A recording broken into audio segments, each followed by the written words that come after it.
ములుగు జిల్లాలో గత 3 రోజులుగా ఎడతెరిపి లేకుండా కురుస్తున్న వర్షాలకు రేపు జరగబోయే ప్రజావాణి కార్యక్రమం రద్దు జరుగుతుందని చెప్పి జిల్లా కలెక్టర్ ఒక ప్రకటన విడుదల చేశారు.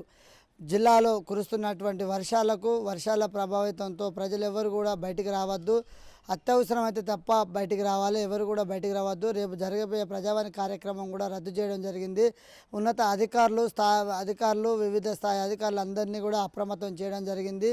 జిల్లా యంత్రాంగం మొత్తం ఏజెన్సీ ప్రాంతంలో కురుస్తున్న వర్షాలపై ఎప్పటికప్పుడు అప్రమత్తంగా ఆరా తీస్తూ ఉన్నారు. కాబట్టి ఇది గమనించగలరు. ఈ వర్షాలు అయిపోయేంత వరకు రేపు జరగబోయే ప్రజావాణి కార్యక్రమం రద్దు జరుగుతుంది.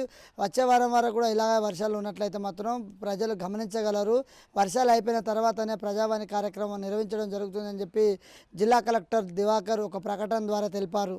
ఇది ప్రజలందరూ, ములుగు నియోజకవర్గ ప్రజలు, ములుగు జిల్లా ప్రజలు ఇది గమనించి రేపు జరగబోయే ప్రజావాణి కార్యక్రమం రద్దు జరుగుతుంది. అందరూ తమ ఇళ్లలో నుంచి బయటికి వెళ్ళకూడదు. అత్యవసరమైతే తప్ప బయటికి ఎవరు రావద్దని చెప్పి ఒక ప్రకటన ద్వారా జిల్లా కలెక్టర్ టిఎస్ తెలియపరిచారు.